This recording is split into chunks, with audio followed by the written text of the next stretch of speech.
ಹೇ hi, ನಾನು ಲಾಸ್ಯ. ನಂಗೆ ಕತೆ ಹೇಳೋದು ಅಂದರೆ ತುಂಬ ಇಷ್ಟ. ವೆಲ್ಕಮ್ ಟು ರಹಸ್ಯ ವಿತ್ ಲಾಸ್ಯ. ಇವತ್ತು ನಿಮ್ಮೆಲ್ಲರಿಗೂ ಒಂದು ನಿಜವಾದ ಕತೆ ಹೇಳೋ ಟೈಮ್.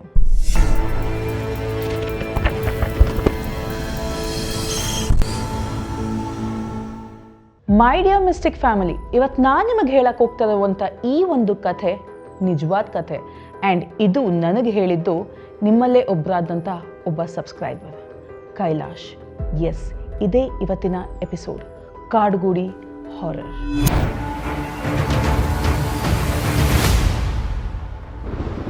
ನನಗೆ ಕೈಲಾಶ್ ಅವರು ಕಾಲ್ ಮಾಡಿ ಈ ಒಂದು ಸ್ಟೋರಿನ ನನ್ನ ಹತ್ರ ಹೇಳ್ಕೊಂಡಾಗ ಸುಮಾರು ಒಂದು 40-45 ನಿಮಿಷ ನಾನು ಅವ್ರ ಜೊತೆ ಮಾತಾಡಿದೆ. ಆ್ಯಂಡ್ ಈ ಒಂದು ಸ್ಟೋರಿನ ಅವ್ರು ನನ್ನ ಜೊತೆ ಡಿಸ್ಕಸ್ ಮಾಡಬೇಕಾದ್ರೆ ಲಿಟ್ರಲಿ ಅವ್ರಿಗೂ ಗೂಸ್ ಬಂಪ್ಸ್ ಇತ್ತು, ನನಗೂ ಗೂಸ್ ಬಂಪ್ಸ್ ಇತ್ತು. ಈ ಒಂದು ಸ್ಟೋರಿ ನಡೆದಿದ್ದು ಚಿಕ್ಕ ಕಾಡುಗೂಡಿಯಲ್ಲಿ ಸುಮಾರು ಒಂದು 20-25 ವರ್ಷಗಳ ಹಿಂದೆಯೇ. ಎಸ್, ಇದು ನಡೆದಿದ್ದು ಸುಮಾರು ಒಂದು 1999-2000 ಟೈಮಲ್ಲಿ. ಈ ಒಂದು ಸಂಗತಿ ಏನು ನಡೀತು, ಇದು ಅವ್ರ ಕಂಪ್ಲೀಟ್ ಫ್ಯಾಮಿಲಿ ಜೊತೆ ನಡೆದಂತಹ ಒಂದು ಟೆರಿಫಿಕ್ ಆ್ಯಂಡ್ ಹಾರಿಫಿಕ್ ಎಕ್ಸ್ಪೀರಿಯನ್ಸ್. ಸೊ ಈ ಕೈಲಾಶ್ ಏನಿದ್ದಾರೆ, ಅವರ ಚಿಕ್ಕಮ್ಮ ಗೋವಾನಲ್ಲಿರ್ತಾರೆ. ಅಲ್ಲಿ ಒಂದು ಸ್ಮಾಲ್ ಸ್ಕೇಲ್ ಇಂಡಸ್ಟ್ರಿನ ನಡೆಸ್ತಾ ಇರ್ತಾರೆ. ಬಟ್ ಅಚಾನಕ್ಕಾಗಿ ಅವ್ರಿಗೆ ಸಿಕ್ಕಾಪಟ್ಟೆ ಲಾಸ್ ಆಗಿ ಅಲ್ಲಿ ಆ ಒಂದು ಸ್ಮಾಲ್ ಸ್ಕೇಲ್ ಇಂಡಸ್ಟ್ರಿನ ಕ್ಲೋಸ್ ಮಾಡಿಕೊಂಡು ಬೆಂಗಳೂರಿಗೆ ಬಂದು ಶಿಫ್ಟ್ ಆಗ್ತಾರೆ. ಆ್ಯಂಡ್ ಅವ್ರು ಆ ರೀತಿ ಬಂದು ಶಿಫ್ಟ್ ಆದಾಗ ಈ ಕೈಲಾಶ್ ಅವ್ರ ಫ್ಯಾಮಿಲಿ ಏನಿದೆ, ಇವರೆಲ್ಲ ಒಂದು ಸೆಪ್ರೇಟ್ ಮನೆ ಮಾಡೋಣ, ಆ ಒಂದು ಮನೆಯಲ್ಲಿ ಎಲ್ಲ ಒಟ್ಟಿಗೆ ಇರೋಣ ಅಂತ ಡಿಸೈಡ್ ಮಾಡಿ ಮನೇನ ಹುಡುಕ್ಲಿಕ್ಕೆ ಸ್ಟಾರ್ಟ್ ಮಾಡ್ತಾರೆ. ಯಾಕಂದರೆ ಕೈಲಾಶ್ ಆಗ ಇದ್ದಂತಹ ಮನೆ ಸ್ವಲ್ಪ ಚಿಕ್ಕದಾಗಿರುತ್ತೆ. ಇವರೊಂದು ಸ್ವಲ್ಪ ದೊಡ್ಡ ಮನೆ ನೋಡ್ಕೊಳ್ಳೋಣ ಅಂದ್ಬಿಟ್ಟು ಮನೆಗೆ ಲೀಸ್ಗೆ ನೋಡೋದಕ್ಕೆ ಹುಡ್ಕಲಿಕ್ಕೆ ಸ್ಟಾರ್ಟ್ ಮಾಡ್ತಾರೆ ಆ ಒಂದು ಮನೆನ. ಆ ಒಂದು ಟೈಮ್ನಲ್ಲಿ ಅವರು ಹುಡುಕಿದ್ದು ಒಂದು ಹೌಸಿಂಗ್ ಬೋರ್ಡ್ ಮನೆ. ಎಸ್, ಇದು ಅಫಿಷಿಯಲ್ ಬಂಗ್ಲೋ. ಸದ್ಯಕ್ಕೆ ಇರುವಂಥ ಚಿಕ್ಕ ಕಾಡುಗೂಡಿಯಲ್ಲಿ ಇವಾಗಲೂ ಸಹ ಈ ಒಂದು ಕ್ವಾರ್ಟರ್ಸ್ ಇನ್ನೂ ಇದೆ. ಅಲ್ಲಿ ಏನು ನಡೀತಾ ಇತ್ತು ಅಂದರೆ, ಈ ಒಂದು ಅಫಿಷಿಯಲ್ಸ್ ಏನಿದ್ದಾರೆ ಅವರು ಕ್ವಾರ್ಟರ್ಸ್ನ ಅಲಾಟ್ ಮಾಡಿಸ್ಕೊಂಡ್ಬಿಡೋದು, ಅಲಾಟ್ ಆಗಿರುವಂಥ ಕ್ವಾರ್ಟರ್ಸ್ನ ಬೇರೆಯವ್ರಿಗೆ ಲೀಸ್ಗೆ ಬಾಡಿಗೆಗೆ ಬಿಡೋದನ್ನ ಮಾಡ್ತಾ ಇರ್ತಾರೆ. ಆ ಒಬ್ಬ ಅಫಿಷಿಯಲ್ ಇಂದಾನೆ ಈ ಒಂದು ಮನೆಯನ್ನು ಲೀಸ್ಗೆ ಫೈನಲೈಸ್ ಮಾಡಿರ್ತಾರೆ ಕೈಲಾಶ್ ಆ್ಯಂಡ್ ಫ್ಯಾಮಿಲಿ. ಸೊ ಈ ಫೈನಲೈಸ್ ಆದಂತಹ ಮನೆಗೆ ಕೈಲಾಶ್ ಮತ್ತು ಅವನ ಫ್ರೆಂಡ್ನ ಹೋಗಿ ನೋಡ್ಕೊಂಬನ್ನಿ ಅಂತ ಕೈಲಾಶ್ ಅವರ ತಂದೆ ತಾಯಿ ಆ ಒಂದು ಮನೆಗೆ ಕಳಿಸ್ತಾರೆ. ಸೊ ಕೈಲಾಶ್ ಮತ್ತು ಅವರ ಫ್ರೆಂಡ್ ಇವರಿಬ್ಬರು ಆ ಒಂದು ಮನೆನ ನೋಡ್ಕೊಂಬರೋದಕ್ಕೆ ಹೋಗ್ತಾರೆ. ಬಟ್ ಆ ರೋಡಿಗೆ ಹೋಗ್ತಾ ಇದ್ದ ಹಾಗೆಯೇ ಇವರಿಬ್ಬರಿಗೂ ಏನೋ ಒಂಥರ ವಿಚಿತ್ರವಾದಂತಹ ಫೀಲಿಂಗ್, ಸಿಕ್ಕಾಪಟ್ಟೆ ಭಯ ಆಗ್ತಿರುತ್ತೆ. ಯಾಕಂದರೆ ಆ ರೋಡೇ ಆ ಥರ ಇತ್ತು. ಸಿಕ್ಕಾಪಟ್ಟೆ ಲೋನ್ಲಿ ಆಗಿರುತ್ತೆ, ಅಬ್ಯಾಂಡನ್ ಆಗಿರುತ್ತೆ, ಯಾರೂ ಮನೆ ಮುಂದೆ ಓಡಾಡ್ತಾ ಇರೋದಿಲ್ಲ. ಅಕ್ಕಪಕ್ಕ ಮನೆಗಳಿದ್ರೂ ಜಾಸ್ತಿ ಜನಗಳು ಓಡಾಡ್ತಾ ಇರೋದಿಲ್ಲ. ಸೊ ಇವ್ರಿಗೆ ಆ ಮನೆ ರೋಡಲ್ಲೇ ಆ ಒಂದು ನೆಗೆಟಿವ್ ವೈಬ್ ಬರ್ತಾ ಇರುತ್ತೆ. ಹೆದರ್ಕೊಂಡೇ ಒಳಗಡೆ ಹೋಗ್ತಾರೆ. ಮನೆ ಏನೋ ತುಂಬ ವಿಶಾಲವಾಗಿರುತ್ತೆ, ಡ್ಯೂಪ್ಲೆಕ್ಸ್ ಆಗಿರುತ್ತೆ, ಡಬಲ್ ಬೆಡ್ರೂಮ್ ಮನೆ ಆಗಿರುತ್ತೆ, ತುಂಬ ವಿಶಾಲವಾಗಿರುತ್ತೆ. ಬಟ್ ಇವ್ರಿಗೆ ಆದಂತಹ ವೈಬ್, ಅವ್ರಿಗೆ ಬಂದಂತಹ ಒಂದು ಸೆನ್ಸ್ ಆಗಿರ್ಬೋದು, ಅಷ್ಟು ಪಾಸಿಟಿವ್ ಆಗಿರೋದಿಲ್ಲ ಕೈಲಾಶ್ಗೆ. ಆ್ಯಂಡ್ ಕೈಲಾಶ್ ಫ್ರೆಂಡ್ ಸಹ ಅದನ್ನೇ ಹೇಳ್ತಾನೆ, ಕೈಲಾಶ್ ಯಾಕೋ ಫೀಲಿಂಗ್ ಬೇರೆ ಥರ ಇದೆ, ಸ್ವಲ್ಪ ಯೋಚನೆ ಮಾಡಿ. ಕೈಲಾಶ್ ಮತ್ತು ಫ್ರೆಂಡ್ ಮನೆಗೆ ಬಂದು ಈ ಒಂದು ಫೀಲಿಂಗ್ನ ಮನೆಯಲ್ಲಿ ಹೇಳ್ಕೊತಾರೆ. ಆದರೆ ಕೈಲಾಶ್ ಅವರ ಚಿಕ್ಕಮ್ಮ ಸಿಕ್ಕಾಪಟ್ಟೆ practical lady, she was an entrepreneur. ಇದ್ರ ಬಗ್ಗೆ ಜಾಸ್ತಿ ತಲೆ ಕೆಡಿಸ್ಕೊಳ್ಳೋದಿಲ್ಲ. ಸೊ ಅಡ್ವಾನ್ಸ್ ಎಲ್ಲ ಮಾಡಿಬಿಟ್ಟಿದ್ವಿ, ನಿನ್ನ ಕಳ್ಸಿದ್ದು ನಾನು ನೋಡ್ಕೊಂಬಾ ಅಂತ, ನೀನು ಅದನ್ನು ಮಾಡಿದ್ಯಾ, ಇರಲಿ ಎಲ್ಲ ಶಿಫ್ಟ್ ಆಗಿಬಿಡೋಣ ಅಂತ ಫೈನಲೈಸ್ ಮಾಡಿಕೊಂಡು ಆ ಮನೆಗೆ ಕೈಲಾಶ್ ಆ್ಯಂಡ್ ಫ್ಯಾಮಿಲಿ ಶಿಫ್ಟ್ ಆಗೇ ಬಿಡ್ತಾರೆ. ಕೈಲಾಶ್ ಆ್ಯಂಡ್ ಫ್ಯಾಮಿಲಿ ಈ ಒಂದು ಮನೆಗೆ ಶಿಫ್ಟ್ ಆಗಿರುತ್ತೆ. ಸುಮಾರು ಒಂದು 15 ದಿನಗಳ ಕಾಲನೇ ನಡೆದಿರುತ್ತೆ. ಇವರ ಮನೆಯಲ್ಲಿ ಇವ್ರ ಪ್ರೀತಿಯಿಂದ ಸಾಕಿದ್ದಂಥ ಒಂದು ನಾಯಿ ಇರುತ್ತೆ, ಅದರ ಹೆಸರು ಟಿಂಕು. ಟಿಂಕು ಇದ್ದಕ್ಕಿದ್ದ ಹಾಗೆ ಹುಷಾರು ತಪ್ಪಿಡುತ್ತೆ. 3 ದಿನ ಆದಮೇಲೆ ಒಂದು ಕಾರ್ನರಲ್ಲಿ ಅದು ಟಾನ್ಸಲ್ಸಿಂದ ಸಿಕ್ಕಾಪಟ್ಟೆ ಸಫರ್ ಆಗಿ ಬೆಳಿಗ್ಗೆ ಎದ್ದು ನೋಡೋಷ್ಟರಲ್ಲಿ ಪ್ರಾಣನೇ ಬಿಟ್ಬಿಟ್ಟಿರುತ್ತೆ. ಅವರು ಕೈಲಾಶ್ ಆ್ಯಂಡ್ ಫ್ಯಾಮಿಲಿ ಅವರ ಪ್ರೀತಿಯ ಸಾಕು ಪ್ರಾಣಿಯನ್ನು ಕಳ್ಕೊಂಡಿರ್ತಾರೆ. ಇದಾದ ಮೇಲೆ ಇವರ ಮನೆ ಎಡಗಡೆ ಏನಿರುತ್ತೆ ಅಲ್ಲಿ ಒಂದು ಫ್ಯಾಮಿಲಿ, ಅಂದರೆ ಅವರೊಂದು ಅಫಿಷಿಯಲ್ ಫ್ಯಾಮಿಲಿ, ಒಂದು ಮುಸ್ಲಿಂ ಫ್ಯಾಮಿಲಿ, ಅವರಲ್ಲಿ ವಾಸ ಆಗ್ತಾ ಇರ್ತಾರೆ. ಕೈಲಾಶ್ ಅವ್ರ ತಾಯಿನ ಕರೆದ್ಬಿಟ್ಟು, ನಿಮಗೆ ಒಂದು ಮಾತನ್ನ ಹೇಳ್ತೀನಿ, ತಪ್ಪು ತಿಳ್ಕೊಂಬಿಡಿ, ಆ ಮನೆ ಅಷ್ಟು ಸರಿ ಇಲ್ಲ, ದಯವಿಟ್ಟು ನೀವು ಆದಷ್ಟು ಬೇಗ ಈ ಮನೆನ ಖಾಲಿ ಮಾಡೋದು ಒಳ್ಳೆಯದು. ಇವಾಗ ತಾನೇ ನೀವು ನಿಮ್ಮ ನಾಯಿನ ಕಳ್ಕೊಂಡಿದ್ದೀರಾ, ಈ ಮನೆಯಲ್ಲಿ ನಾವು ಸಿಕ್ಕಾಪಟ್ಟೆ ಬ್ಯಾಡ್ ವೈಬ್ರೇಷನ್ಸ್ನ ನಾವು ಫೀಲ್ ಮಾಡಿದ್ದೀವಿ, ನಿಮಗೆ ಜಸ್ಟ್ ವಾರ್ನಿಂಗ್ ಅಂತ ಹೇಳ್ತಾ ಇದ್ದೀವಿ, ನೀವು ಈ ಮನೆಯಲ್ಲಿ ಇರೋದು ಅಷ್ಟು ಸೂಕ್ತ ಅಲ್ಲ ಅಂತ ಕೈಲಾಶ್ ಅವರ ತಾಯಿಗೆ ಅವರ ನೇಬರ್ಸ್ ಹೇಳ್ತಾರೆ. ಕೈಲಾಶ್ ಅವ್ರ ತಾಯಿ ಅದನ್ನು ಸ್ವಲ್ಪ ಸೀರಿಯಸ್ ಆಗಿ ತಗೊಂಡ್ರೂ ಅಷ್ಟರ ಮಟ್ಟಿಗೆ ಎಫೆಕ್ಟಿವ್ ಆಗಿ ತಗೊಳ್ಳೋದಿಲ್ಲ. ಸರಿ ಏನೋ ಅಚಾನಕ್ಕಾಗಿ ಆಗಿರಬೇಕು, ಅದಕ್ಕೆ ಟಾನ್ಸಿಲ್ಸ್ ಆಗಿತ್ತು, ಆದ್ದರಿಂದ ಅದು ಪಾಪ ತೀರ್ ಹೋಯಿತು ಅಂತ ಅವ್ರಿಗೆ ಸಮಾಧಾನ ಮಾಡಿಕೊಂಡು ಆ ಒಂದು ವಾರ್ನಿಂಗ್ ಏನಿರುತ್ತೆ ಅದನ್ನು ಇಗ್ನೋರ್ ಮಾಡಿಬಿಡ್ತಾರೆ. ಇದಾದ ಮೇಲೆ ಸುಮಾರು ಇನ್ನು 20 ದಿನಗಳಾದಮೇಲೆ ಕೈಲಾಶ್ ಮನೆಗೆ ಒಂದು ಬೆಕ್ಕನ್ನು ತಗೊಂಡ್ಬರ್ತಾರೆ. ಎಕ್ಸಾಕ್ಟ್ಲಿ ಆಫ್ಟರ್ 3 days ಆ ಬೆಕ್ಕು ಟಿಂಕು ಎಲ್ಲಿ ಸತ್ತು ಬಿದ್ದಿತ್ತೋ ಅಲ್ಲೇ ವಾಂತಿ ಮಾಡಿಕೊಂಡು ಇದು ಕೂಡ ಸತ್ತು ಬಿದ್ದಿರುತ್ತೆ. Again repetition of the same horrific incident. ಒಂದು ಬೆಕ್ಕು ಕೂಡ ನಾಯಿ ಸತ್ತಂಥ ಜಾಗದಲ್ಲಿ ಸತ್ತು ಬಿದ್ದಿರುತ್ತೆ. ಇವ್ರಿಗೆ ತುಂಬ ಡಿಸ್ಟರ್ಬ್ ಆಗುತ್ತೆ. ಸರಿ, ನಾಯಿ ಬೆಕ್ಕು ಸಾವಾಸನೆ ಬೇಡ ಅಂದ್ಬಿಟ್ಟು ಶಿವಾಜಿನಗರದಿಂದ ಕೈಲಾಶ್ ಸುಮಾರು 10 to 15 ಪಾರಿವಾಳಗಳು ಅಂದರೆ ಪೀಜನ್ಸ್ನ ಮನೆಗೆ ತೊಗೊಂಬಂದು ಸಾಕ್ತಾರೆ. 10-15 ದಿನ ಕಳೆಯುತ್ತೆ. ಇದ್ದಕ್ಕಿದ್ದಂಗೆ ಓವರ್ ನೈಟ್ ಸುಮಾರು 10 to 12 ಪೀಜನ್ಸ್ ಹೇಗೆ ಆಚೆ ಹೋಯ್ತು ಯಾರಿಗೂ ಗೊತ್ತಿಲ್ಲ, ಎಲ್ಲ ಓಡೋಗುತ್ತೆ. ಮಿಕ್ಕಿದೊಂದು 3-4 ಪಿಜನ್ಸ್ ಮತ್ತೆ ಅಲ್ಲೇ ಸತ್ತು ಬಿದ್ದಿರುತ್ತೆ. ಯಾವ ಜಾಗದಲ್ಲಿ ಬೆಕ್ಕು ಮತ್ತು ನಾಯಿ ಸತ್ತು ಬಿದ್ದಿತ್ತಲ್ಲ ಅದೇ ಜಾಗದಲ್ಲಿ ಪೀಜನ್ಸ್ ಬಂದು ಸತ್ತು ಹೋಗಿರುತ್ತೆ. ಇದನ್ನೆಲ್ಲ ನೋಡಿದಂಥ ಕೈಲಾಶ್ ಫ್ಯಾಮಿಲಿಗೆ ಸ್ವಲ್ಪ ಕನ್ಸರ್ನ್ಸ್ ಸ್ಟಾರ್ಟ್ ಆಗುತ್ತೆ. ಆ ಸಂದರ್ಭದಲ್ಲಿ ಏನಾಗುತ್ತೆ ಅಂದರೆ ಕೈಲಾಶ್ ಅವರ ತಾಯಿ ಒಂದು ಬೊಟೀಕ್ನ ನಡೆಸ್ತಾ ಇರ್ತಾರೆ. ಆ ಬೊಟೀಕ್ ಟೆರೇಸ್ ಏನಿರುತ್ತೆ ಅಲ್ಲಿ ಕೈಲಾಶ್ ಮತ್ತು ಅವನ ಫ್ರೆಂಡ್ ಕ್ರಿಕೆಟ್ನ ಆಡ್ತಾ ಇರ್ತಾರೆ. ಕ್ರಿಕೆಟ್ ಆಡ್ತಾ ಆಡ್ತಾ ಬಾಲ್ನ ಹಿಡಿಯೋಕ್ಕೆ ಹೋದಂಥ ಕೈಲಾಶ್ 3rd ಫ್ಲೋರಿಂದ ಕೆಳಗಡೆ ಬಿದ್ದುಬಿಡ್ತಾರೆ. ಸಿವಿಯರ್ಲಿ ಅವ್ರಿಗೆ ಕಾಲಿಗೆ ಇಂಜುರಿ ಆಗುತ್ತೆ. He will be under bed rest for next 3 to 4 months. ಇದು ಮತ್ತೆ ಬ್ಯಾಡ್ ಓಮನ್ ಅಂತ ಇಡೀ ಫ್ಯಾಮಿಲಿಗೆಲ್ಲ ಫೀಲ್ ಆಗುತ್ತೆ. ಬಟ್ ಐಡಿಯಲಿ ಆಗ ಅವ್ರು ಏನೂ ಮಾಡೋ ಪರಿಸ್ಥಿತಿನಲ್ಲಿ ಇರೋದಿಲ್ಲ. ಯಾಕಂದರೆ ಮಗ ಬೆಡ್ ರೆಸ್ಟಲ್ಲಿದ್ದಾನೆ, ಈ ಟೈಮಲ್ಲಿ ಏನು ಯೋಚನೆ ಮಾಡೋದು ಬೇಡ ಅಂದ್ಬಿಟ್ಟು ಇಡೀ ಫ್ಯಾಮಿಲಿ ಸುಮ್ಮನಾಗ್ಬಿಡುತ್ತೆ. ಒಂದು ದಿನ ಸುಮಾರು 2 months ಕಾಲ ಕಳೆಯುತ್ತೆ. ಒಂದು ದಿನ ಕೈಲಾಶ್ ಅವರ ರೂಮಲ್ಲಿ ಮಲ್ಕೊಂಡಿರ್ತಾರೆ. ತಾಯಿ ಆಚೆ ಕಡೆ ಅಂದರೆ ವರಾಂಡಾನಲ್ಲಿ ಬಟ್ಟೆನ ಒಗಿತಾ ಇರ್ತಾರೆ. ಆ ಸಂದರ್ಭದಲ್ಲಿ ಪಕ್ಕದ ರೂಮ್ ಏನಿದೆ ಆ ರೂಮಲ್ಲಿ ಒಂದು ಜೋರಾದಂಥ ಧಬ್ ಅಂತ ಒಂದು ಸೌಂಡ್ ಬರುತ್ತೆ.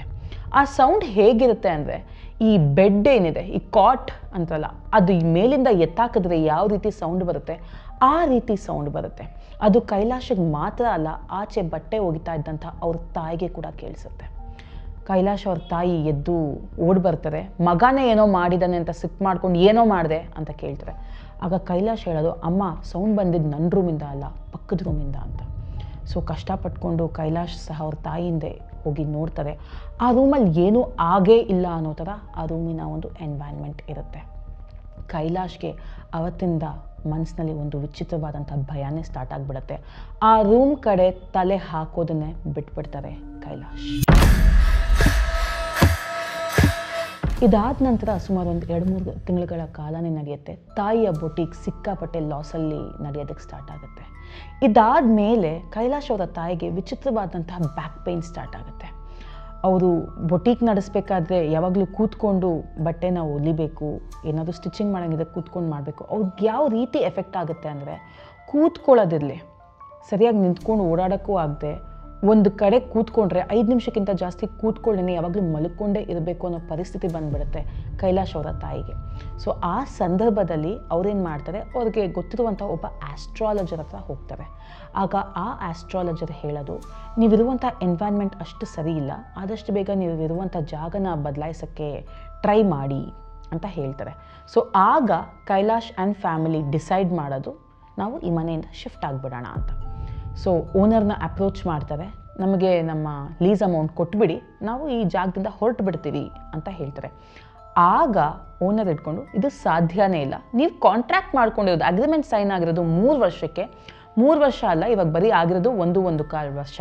ಇವಾಗ ಸಡನ್ನಾಗಿ ಬಂದುಬಿಟ್ಟು ನನಗೆ ಲೀಸ್ ಅಮೌಂಟ್ ಕೊಡಿ ಅಂದರೆ ನನ್ನ ಕೈಲಿ ಕೊಡೋಕ್ಕಾಗೋದಿಲ್ಲ, ನನಗೆ ಟೈಮ್ ಕೊಡಿ, ಅದೇ ತನಕ ನೀವು ಇಲ್ಲೇ ಇರ್ಬೋದು, ಇಲ್ಲ ಬಿಟ್ಟರೆ ಬಿಡ್ಬೋದು, ನಿಮ್ಮ ಇಷ್ಟ ಅಂತ ಹೇಳಿ ಕಳಿಸ್ಬಿಡ್ತಾರೆ. ಓನರ್ ಅವರಿಗೆ ದುಡ್ಡನ್ನ ವಾಪಸ್ ಕೊಡೋದಿಲ್ಲ. And on the other hand, ಇವರ ಚಿಕ್ಕಮ್ಮ ಗೋವಾಯಿಂದ ಯಾರು ಬಂದಿರ್ತಾರೆ, ಯಾರಿಗೋಸ್ಕರ ಈ ಮನೆಯನ್ನು ಮಾಡಿರ್ತಾರೆ, ಆಕೆ ಜಾಕಿ ಕಂಪನಿನಲ್ಲಿ ಕ್ವಾಲಿಟಿ ಅಶ್ಯೂರೆನ್ಸ್ ಆಗಿ ಕೆಲಸ ಮಾಡ್ತಾ ಇರ್ತಾರೆ. ಇಡೀ ದಿನ ಸಿಕ್ಕಾಬಡೆ ಬ್ಯುಸಿ ಆಗಿರ್ತಾರೆ. And she is very practical lady. ಈ ಥರದ್ದೊಂದು ಅಬ್ನಾರ್ಮಲ್ ಪ್ಯಾರನಾರ್ಮಲ್ ಇನ್ಸಿಡೆಂಟ್ಸ್ ಮನೇಲಿ ನಡೀತಾ ಇದೆ ಅಂದರೆ ಆಕೆ ನಂಬ್ತಾನೆ ಇರೋದಿಲ್ಲ. ಯಾಕಂದರೆ ಆಕೆ 8:30 ಬೆಳಿಗ್ಗೆ ಮನೆ ಬಿಟ್ಟರೆ ನೈಟು 11:00ವರೆಗೆ ಮನೆಗೆ ಬರ್ತಾ ಇದ್ದಿದ್ದು. ಸೊ ಅವ್ರು ನಂಬ್ತಾ ಇರೋದಿಲ್ಲ. ಆಕೆಗೆ ಕನ್ವೀನಿಯೆಂಟ್ ಆಗಿರುತ್ತೆ ಅವ್ರ ಜಾಗದಿಂದ ಆಫೀಸ್ಗೆ, ಪಾಪ ಅವರು ಯಾಕೆ ಚೇಂಜ್ ಮಾಡಬೇಕು ಅಂತ ಅವ್ರು ಲಾಜಿಕಲಿ ಯೋಚನೆ ಮಾಡಿ ನೀವು ಹೋಗಂಗಿದ್ರೆ ಹೋಗಿ, ನಾನು ಬರೋದಿಲ್ಲ. ಬಟ್ ಇವ್ರು ಲೀಸ್ ಅಮೌಂಟ್ ಇಲ್ಲಿ ಸ್ಟಕ್ ಆಗಿಬಿಟ್ಟಿದೆ, ಇವರು ಹೋಗೋ ಪರಿಸ್ಥಿತಿನಲ್ಲಿ ಇರೋದಿಲ್ಲ. ಸೊ ಸರಿ ಕಂಟಿನ್ಯೂ ಮಾಡೋಣ, ನೋಡೋಣ ಹೆಂಗೆ ಏನಾಗುತ್ತೆ ಅಂದ್ಬಿಟ್ಟು ಮನೆಯಲ್ಲಿ ಒಂದು ಚಿಕ್ಕದಾಗಿ ಪೂಜೆ ಪುನಸ್ಕಾರ ಮಾಡಿ ಮತ್ತೆ ಅಲ್ಲೇ ಇರೋದಕ್ಕೆ ಕಂಟಿನ್ಯೂ ಮಾಡ್ತಾರೆ, ಅಟ್ಲೀಸ್ಟ್ ಲೀಸ್ ಅಮೌಂಟ್ ವಾಪಸ್ ಬರೋ ತನಕ. ಇದೇ ರೀತಿ ಕಳೀತಾ ಇರುತ್ತೆ.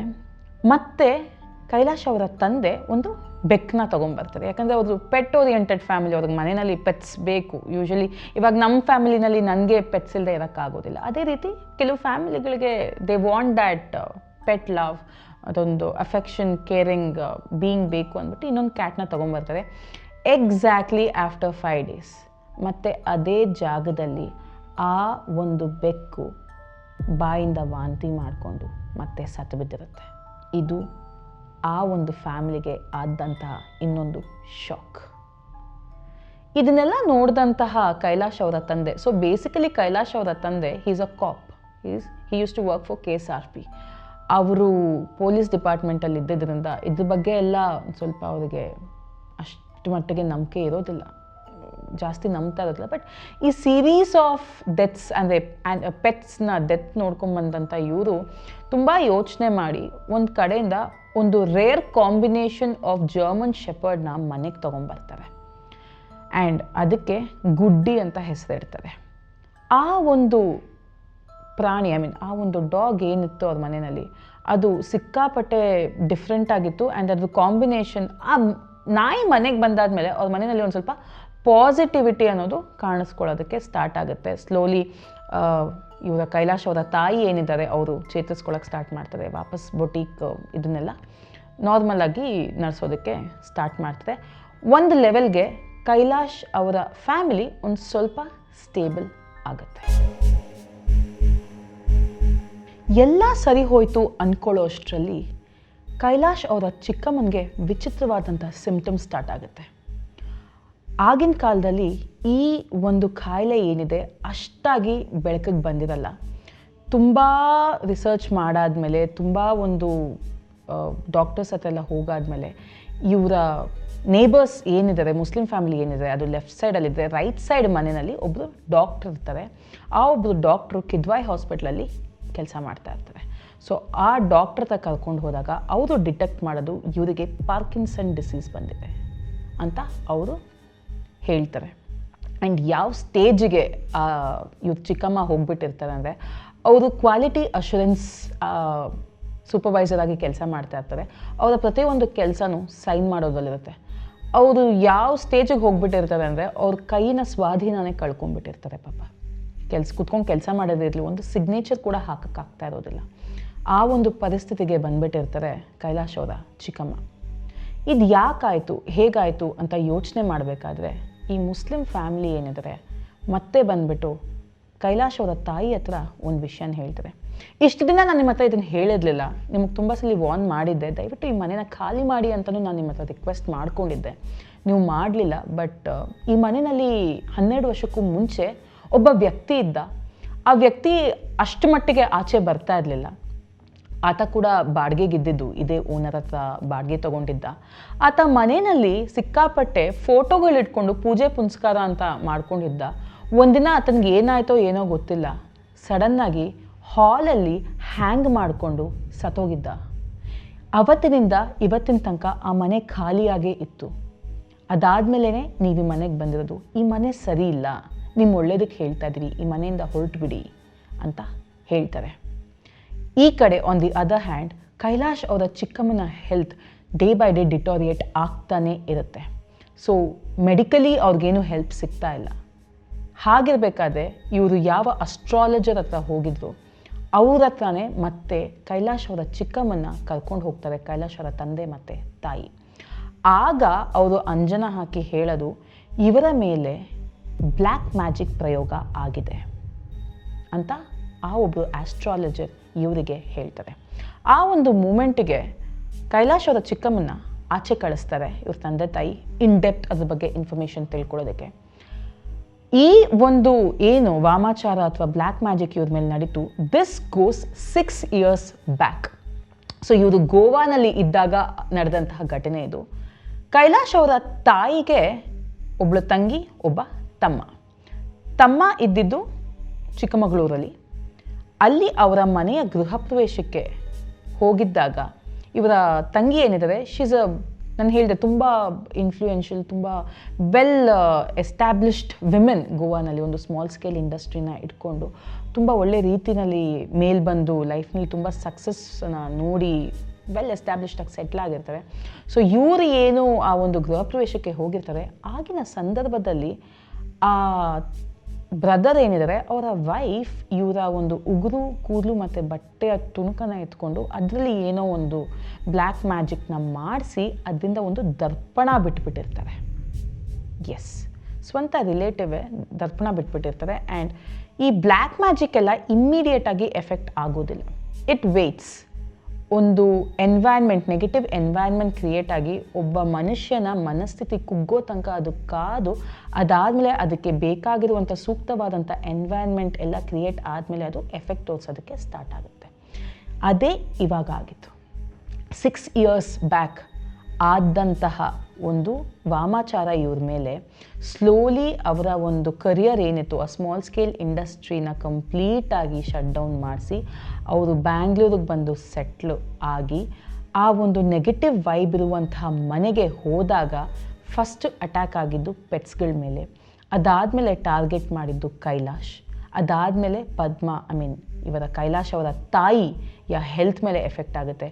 ಕೊನೆಗೆ ಈ ಒಂದು ನೆಗೆಟಿವ್ ವೈಬ್ ಆಲ್ರೆಡಿ ಬ್ಲ್ಯಾಕ್ ಮ್ಯಾಜಿಕ್ನಲ್ಲಿ ಒಳಗಾಗಿದ್ದಂತಹ ಕೈಲಾಶ್ ಅವರ ಚಿಕ್ಕಮ್ಮ ಏನಿದ್ರು ಅವರ ಗ್ರಹಗತಿ ಎಲ್ಲ ಒಂದು very suitable environment for a negative energy, ಅವ್ರನ್ನ ಏನು ಡಿಕನ್ಸ್ಟ್ರಕ್ಟ್ ಮಾಡೋದಕ್ಕೆ ಏನಾಯಿತು ಎಲ್ಲ ಕರೆಕ್ಟಾಗಿ ಕೊನೆಗೆ ಎಫೆಕ್ಟ್ ಆಗಿದ್ದು ಕೈಲಾಶ್ ಅವರ ಚಿಕ್ಕಮ್ಮನ ಮೇಲೆ.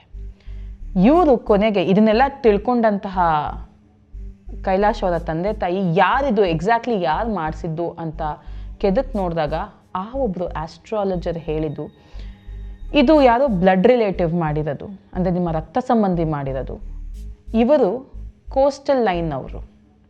ಸೊ ಆ ರೀತಿ ಯೋಚನೆ ಮಾಡೋಕ್ಕೆ ಹೋದಾಗ ಕೈಲಾಶ್ ಅವರ ಅತ್ತೆ, ಅಂದರೆ ತಾಯಿಯ ತಮ್ಮನ ಹೆಂಡತಿ ಏನಿದ್ದಾರೆ ಅವರು ಕೋಸ್ಟಲ್ ಕರ್ನಾಟಕ ಸೈಡ್ ಅವರು.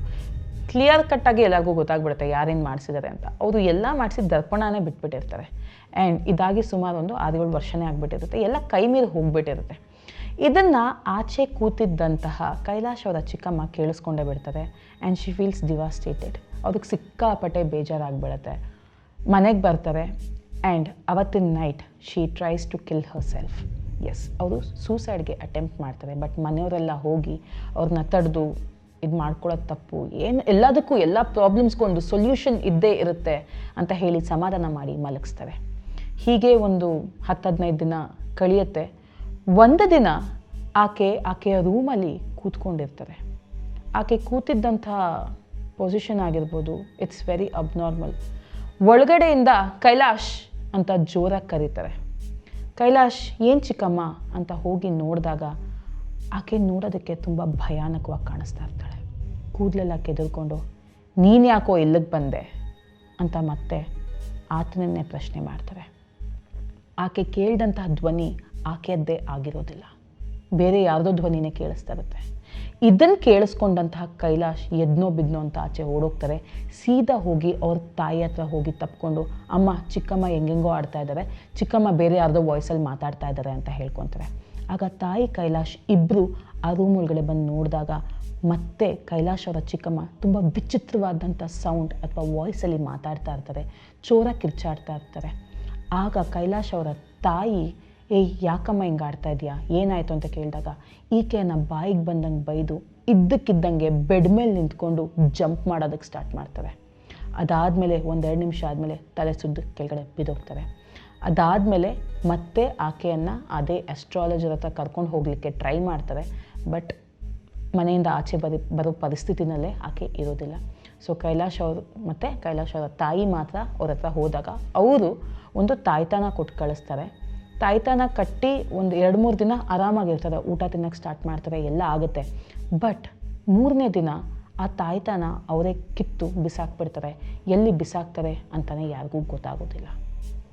ಇದಿಷ್ಟು ನಡಿಬೇಕಾದ್ರೆ ಇವ್ರ ಮನೆಯಲ್ಲಿ ಇದ್ದಂತಹ ಜರ್ಮನ್ ಶೆಪರ್ಡ್ ನಾಯಿ ಗುಡ್ಡಿ ಅದು ತುಂಬ ಸೈಲೆಂಟ್ ಆಗಿಬಿಟ್ಟಿರುತ್ತೆ, ಒಂದು ಮೂಲೆನಲ್ಲೇ ಕೂತ್ಕೊಂಡಿರುತ್ತೆ. ಅದ್ರ ಹೆಲ್ತ್ಗೇನೂ ಆಗಿರೋದಿಲ್ಲ, ಬಟ್ ಅದ್ರ ಬಿಹೇವಿಯರ್ ತುಂಬಾ ಚೇಂಜ್ ಆಗಿರುತ್ತೆ. ಏನೋ ಅಬ್ಸರ್ವ್ ಮಾಡಿಕೊಂಡು ಏನೋ ನೋಡಿಕೊಂಡು ಜೋರಾಗಿ ಕೂಗ್ತಾ ಇರುತ್ತೆ. ಒಂದು ದಿನ ನೈಟ್ ಇವರೆಲ್ಲ ಊಟ ಮಾಡಿ ಮಲ್ಕೊತಾರೆ.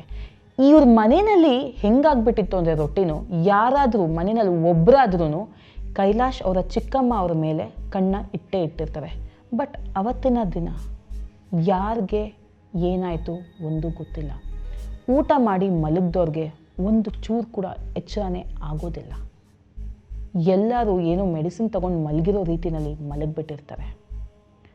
ಬೆಳಿಗ್ಗೆ ಎದ್ದೇಳೋಷ್ಟ್ರಲ್ಲಿ ಸುಮಾರು 8-8:30 ಆಗಿರುತ್ತೆ. ಕೈಲಾಶ್ ಯಾಕೋ ರೂಮ್ಗೆ ಹೋಗಿ ನೋಡೋಣ ಅಂತ ಹೋಗಿ ಬಾಗಿಲನ್ನ ಓಪನ್ ಮಾಡೋಕ್ಕೆ ಟ್ರೈ ಮಾಡಿದ್ರೆ ಬಾಗಿಲು ಓಪನ್ನೇ ಆಗೋದಿಲ್ಲ. ಸುಮಾರು ಹೊತ್ತು ಟ್ರೈ ಮಾಡ್ತಾರೆ, ಓಪನ್ ಮಾಡಲಿಕ್ಕೆ ಆಗೋದಿಲ್ಲ. ತಂದೆ ಬರ್ತಾರೆ. ತಂದೆ ಆ ಒಂದು ರೂಮ್ ಲಾಕ್ ಏನಿರುತ್ತೆ ಅದ್ರ ಹೋಲಲ್ಲಿ ನೋಡಿದಾಗ ಕೈಲಾಶ್ ಅವರ ಚಿಕ್ಕಮ್ಮ ಹ್ಯಾಂಗ್ ಮಾಡಿಕೊಂಡು ತೀರ್ಕೊಂಡ್ಬಿಟ್ಟಿರ್ತಾರೆ. ಅವ್ರು ಹ್ಯಾಂಗ್ ಮಾಡ್ಕೊಂಡಿರೋ ಬಾಡಿ ಅವ್ರಿಗೆ ಆ ಹೋಲಿಂದ ಕಾಣಿಸ್ತಾ ಇರುತ್ತೆ. ಅವರು ಆ ಮನೆಯ ಮಗಳನ್ನೇ ಕಳ್ಕೊಂಡ್ಬಿಟ್ಟಿರ್ತಾರೆ. ಹ್ಯಾಂಗ್ ಮಾಡ್ಕೊಂಡಂತಹ ಕೈಲಾಶ್ ಅವರ ಚಿಕ್ಕಮ್ಮ ಒಂದು ಡೆತ್ ನೋಟ್ನ ಬಿಟ್ಟಿರ್ತಾರೆ. ಯಾರು ಸೈನ್ ಮಾಡೋಕ್ಕೂ ಆಗದೇ ಇರುವಂಥ ಪರಿಸ್ಥಿತಿನಲ್ಲಿ ಇರ್ತಾರೆ ಅವರು ಒಂದು ಪ್ಯಾರಾಗ್ರಾಫ್ನೇ ಬರೆದಿರ್ತಾರೆ. ನನ್ನ ಸಾವಿಗೆ ನಾನೇ ಕಾರಣ, ನನಗೆ ಬೇಕಾದವರೇ ನನ್ನ ಈ ಪರಿಸ್ಥಿತಿಗೆ ತಳ್ಳಿಬಿಟ್ರು, ಹೇಳೋರು ಹೇಳಿದಾಗ ನಾನು ನಂಬಲಿಲ್ಲ, ಬಟ್ ಇವತ್ತಿನ ಪರಿಸ್ಥಿತಿಗೆ ನಾನೇ ಕಾರಣ, ಯಾರನ್ನೂ ದೂಷಿಸಬೇಡಿ, ಈ ಒಂದು ನನ್ನ ಡೆತ್ನ ಜವಾಬ್ದಾರಿ ನಂದು, I am responsible for my death ಅಂತ ಡೆತ್ ನೋಟ್ ಬರೆದಿಟ್ಟು ಅವರು ಸೂಸೈಡ್ ಮಾಡ್ಕೊಂಡ್ಬಿಟ್ಟಿರ್ತಾರೆ. ಇದಾದಮೇಲೆ ಅಲ್ಲಿದ್ದಿದ್ದ ಲೋಕಲೈಟ್ಸ್ ಎಲ್ಲ ಓನರ್ ಹತ್ರ ಗಲಾಟೆ ಮಾಡಿ, ಇಲ್ಲ ನೀವು ಇದನ್ನ ಬಿಡಲೇಬೇಕು ಮನೆಯಿಂದ, ನೀವು ಹೆಂಗಾದ್ರೂ ದುಡ್ಡು ಅರೇಂಜ್ ಮಾಡಿಬಿಟ್ಟು ಇವ್ರಿಗೆ ಕೊಟ್ಬಿಡಿ, ಸಾಕು ಇವ್ರು ಅನುಭವಿಸಿರೋದು ಈ ಮನೆಯಲ್ಲಿ ಅಂತ ಗಲಾಟೆ ಮಾಡಿದಾಗ ಕೊನೆಗೆ ಓನರು ನಂಗೊಂದು ತಿಂಗಳು ಟೈಮ್ ಕೊಡಿ, ನಾನು ನಿಮ್ಮ ದುಡ್ಡನ್ನ ಅರೇಂಜ್ ಮಾಡಿಕೊಡ್ತೀನಿ ಅಂತ ಹೇಳಿ ಹೊರಡ್ತಾರೆ. ಈ ಟೈಮಲ್ಲಿ ಇವರ ಚಿಕ್ಕಮ್ಮ ಏನು ತೀರ್ಕೊಂಡಿರ್ತಾರೆ, 11ನೇ ದಿನದ ತಿಥಿ ಟೈಮಲ್ಲಿ ಎಲ್ಲ ಮುಗಿಯುತ್ತೆ, ಕಾರ್ಯ ಎಲ್ಲ ಮುಗಿಯುತ್ತೆ, ಪೂಜೆ ಎಲ್ಲ ಮುಗಿದು ಎಲ್ಲರೂ ಕುತ್ಕೊಂಡಿರ್ತಾರೆ. ಆಗ ಆ ಮನೆಯಲ್ಲಿ ಒಂದು ಸಂಗತಿ ನಡೆಯುತ್ತೆ. ಗುಡ್ಡಿ ಇವ್ರ ಮನೆಯಲ್ಲಿ ಏನು ಜರ್ಮನ್ ಶೆಪರ್ಡ್ ಇರುತ್ತೆ, ಆ ಒಂದು ಪೆಟ್ ಸೀದಾ ಡೋರ್ ಹತ್ರ ಹೋಗಿ ಕೂತ್ಕೊಳ್ಳುತ್ತೆ. ಡೋರ್ ಹತ್ರ ಹೋಗಿ ಕೂತ್ಕೊಂಡಿದ್ದ ತಕ್ಷಣ 1-2 ನಿಮಿಷ ತಲೆನ ಮೇಲೆತ್ತಿ ನೋಡ್ತಾ ಇರುತ್ತೆ. ಸಡನ್ನಾಗಿ ಬಾಲನ ಅಲ್ಲಾಡ್ಸೋದಕ್ಕೆ ಸ್ಟಾರ್ಟ್ ಮಾಡುತ್ತೆ. ಅಂದರೆ ಯಾರೋ ಬಂದು ನಿಂತಿರೋ ಥರ ಅಲ್ಲಾಡ್ಸೋದಕ್ಕೆ ಸ್ಟಾರ್ಟ್ ಮಾಡಿ, ಇವಾಗ ನಮ್ಮ ಪಕ್ಕ ನಮ್ಮ ಪೆಟ್ಸ್ ಯಾವ ರೀತಿ ನಡ್ಕೊಂಬರುತ್ತೆ ಅದೇ ರೀತಿ ಯಾರ ಪಕ್ಕನೂ ನಡ್ಕೊಂಡು ಹೋಗೋ ರೀತಿಯಲ್ಲಿ ನಡ್ಕೊಂಡು ಹೋಗ್ತಾ ಹೋಗ್ತಾ ಮೇಲ್ಗಡೆ ಯಾವ ರೂಮ್ನಲ್ಲಿ ಇವರ ಚಿಕ್ಕಮ್ಮ ಹ್ಯಾಂಗ್ ಮಾಡ್ಕೊಂಡಿರ್ತಾರೆ ಅದೇ ರೂಮ್ ಒಳಗಡೆ ಹೋಗುತ್ತೆ. ಡೋರ್ ಆಟೋಮೆಟಿಕ್ಕಾಗಿ ಕ್ಲೋಸ್ ಆಗುತ್ತೆ. ಅದು ಬೆಳಿಗ್ಗೆ ಆಗೋ ತನಕ ಆಚೆ ಬರೋದೇ ಇಲ್ಲ. ಇದೇ ಒಂದು ಬಿಹೇವಿಯರ್ ಗುಡ್ಡಿನಲ್ಲಿ ಕಂಟಿನ್ಯೂಸ್ ಆಗಿ 1 ತಿಂಗಳು ಕಂಟಿನ್ಯೂ ಆಗುತ್ತೆ. ಅದಾದ ಮೇಲೆ ಓನರ್ ಇವರ ಲೀಸ್ ಅಮೌಂಟನ್ನು ಕೊಟ್ಬಿಡ್ತಾರೆ and Kailash and family will be out of that house for ever. ಇನ್ಯಾವತ್ತೂ ಇವತ್ತಿನ ತನಕನೂ ಕೈಲಾಶ್ ಅವರಾಗಿರಲಿ ಅವ್ರ ಮನೆಯವರಾಗಿರಲಿ ಆ ಒಂದು ಮನೆಯ ಕಡೆ ತಲೆನೂ ಸಹ ಹಾಕಿ ಮಲ್ಕೊಳ್ಳೋದಿಲ್ಲ. My dear mistake family, so ಇದಾಗಿತ್ತು ಇವತ್ತಿನ ಕೈಲಾಶ್ ಅವರ ಎಪಿಸೋಡ್, ಚಿಕ್ಕಾಡುಗೂಡಿಯ ಹಾರರ್. ಇನ್ಫ್ಯಾಕ್ಟ್ ಕೈಲಾಶ್ ಅವರು ಈ ಒಂದು ಸ್ಟೋರಿನ ನನಗೆ ಕಾಲ್ ಮಾಡಿ ನರೇಟ್ ಮಾಡಿದಾಗ ನನಗಂತೂ ಲಿಟ್ರಲಿ ಗೂಸ್ ಬಂಪ್ಸ್ ಬಂತು. ಬಟ್ ಅವ್ರಿಗೆ ಮಾತ್ರ ಗೊತ್ತು ಆ ಮನೆಯಲ್ಲಿ ಅವ್ರು ಸಫರ್ ಆದಂತಹ ಪೇನ್. ಇವತ್ತು ಕೈಲಾಶ್ ಅವರು ತುಂಬ ಚೆನ್ನಾಗಿ ಅವ್ರ ತಂದೆ ತಾಯಿ ಜೊತೆ ಸೆಟ್ಲ್ ಆಗಿದ್ದಾರೆ, ಪ್ರತಿಯೊಂದನ್ನು ಮರೆತು ಒಳ್ಳೆ ಲೈಫ್ನ ಲೀಡ್ ಮಾಡ್ತಾ ಇದ್ದಾರೆ. ಬಟ್ ಈವನ್ ಟುಡೇ ಅವ್ರ ತಾಯಿ ಆಗಿರ್ಬೋದು, ತಂದೆ ಆಗಿರ್ಬೋದು, ಇನ್ಫ್ಯಾಕ್ಟ್ ಕೈಲಾಶೇ ಆಗಿರ್ಬೋದು, ಈ ಒಂದು ಸೀರೀಸ್ ಆಫ್ ಇನ್ಸಿಡೆಂಟ್ಸ್ನ ನೆನಪು ಮಾಡ್ಕೊಂಡಾಗ ಅವ್ರಿಗೆ ಇವತ್ತಿಗೂ ನಡ್ಕ ಬರುತ್ತೆ. ಈ ಸ್ಟೋರಿ ನಿಮ್ಗೆ ಇಷ್ಟ ಆಯ್ತಾ? ಹಾಗಿದ್ರೆ do like, share and subscribe and follow me on my Instagram account and stay with me only on Rahasya with Lasya, where secret